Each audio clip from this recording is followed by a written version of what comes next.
उत्पत्ति की पुस्तक अध्याय 49 वचन 1 से लेकर 33 तक। याकूब की भविष्यवाणी।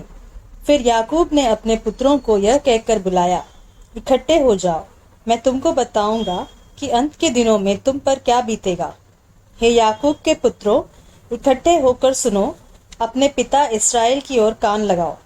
हे रूबेन, तू मेरा जेठा, मेरा बल और मेरे पौरुष का पहला फल है। प्रतिष्ठा का उत्तम भाग और शक्ति का भी उत्तम भाग तू ही है। तू जो जल के समान उबलने वाला है, इसलिए दूसरों से श्रेष्ठ न ठहरेगा। क्योंकि तू अपने पिता की खाट पर चढ़ा, तब तूने उसको अशुद्ध किया। वह मेरे बिछौने पर चढ़ गया। शिमोन और लेवी तो भाई भाई है, उनकी तलवारें उपद्रव के हथियार है। हे मेरे जीव, उनके मर्म में न पड़। हे मेरी महिमा, उनकी सभा में मत मिल, क्योंकि उन्होंने कोप से मनुष्यों को घात किया और अपनी ही इच्छा पर चलकर बैलों को पंगु बनाया। धिक्कार उनके कोप को जो प्रचंड था और उनके रोष को जो निर्दय था। मैं उन्हें याकूब में अलग अलग और इस्राएल में तितर बितर कर दूंगा। हे यहूदा, तेरे भाई तेरा धन्यवाद करेंगे। तेरा हाथ तेरे शत्रुओं की गर्दन पर पड़ेगा। तेरे पिता के पुत्र तुझे दंडवत करेंगे। यहूदा सिंह का बच्चा है। हे मेरे पुत्र, तू अहेर करके गुफा में गया है। वह सिंह अथवा सिंहनी के समान दबकर बैठ गया। फिर कौन उसको छेड़ेगा? जब तक शीलो न आए, तब तक न तो यहूदा से राजदंड छूटेगा, न उसके वंश से व्यवस्था देने वाला अलग होगा, और राज्य राज्य के लोग उसके अधीन हो जाएंगे। वह अपने जवान गधे को दाखलता में और अपनी गधी के बच्चे को उत्तम जाति के दाखलता में बांधा करेगा। उसने अपने वस्त्र दाख मधु में और अपना पहरावा दाखों के रस में धोया है। उसकी आंखें दाख मधु से चमकीली और उसके दांत दूध से श्वेत होंगे। जबूलून समुद्र के तीर पर निवास करेगा। वह यहोवा के लिए बंदरगाह का काम देगा और उसका परला भाग सीदोन के निकट पहुंचेगा।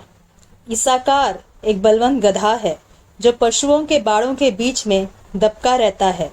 उसने एक विश्राम स्थान देखकर कि अच्छा है, और एक देश की मनोहर है, अपने कंधे को बोझ उठाने के लिए झुकाया और बेगारी में दास का सा काम करने लगा। दान इस्राएल का एक गोत्र होकर अपने जाति भाइयों का न्याय करेगा। दान मार्ग में का एक सांप और रास्ते में का एक नाग होगा, जो घोड़े की नली को डसता है, जिससे उसका सवार पछाड़ खाकर गिर पड़ता है। हे यहोवा, मैं तुझी से उद्धार पाने की बाट जोता आया हूँ। गाद पर एक दल चढ़ाई तो करेगा, पर वह उसी दल के पिछले भाग पर छापा मारेगा।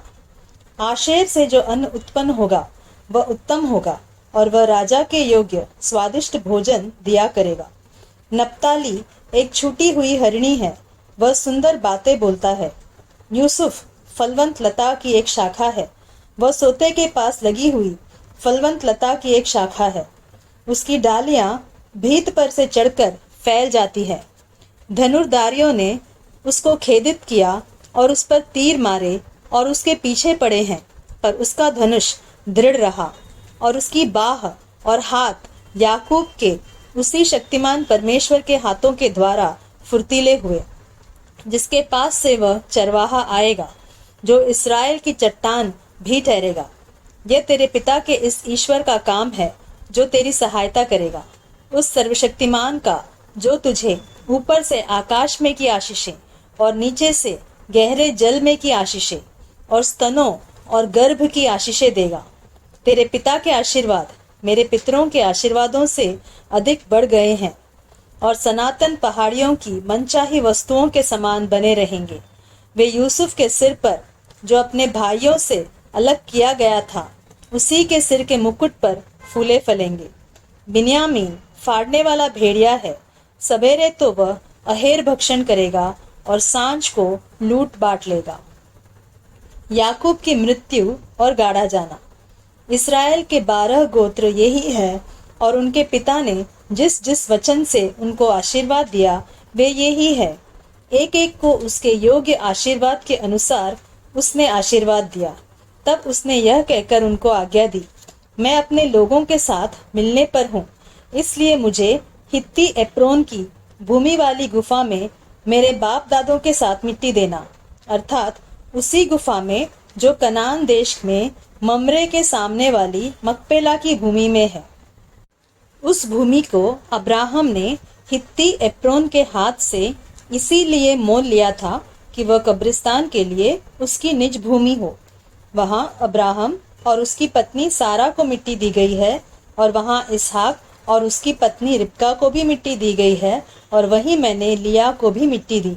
वह भूमि और उसमें की गुफा हित्तियों के हाथ से मोल ली गई है। याकूब जब अपने पुत्रों को यह आज्ञा दे चुका, तब अपने पांव खाट पर समेट प्राण छोड़े और अपने लोगों में जा मिला।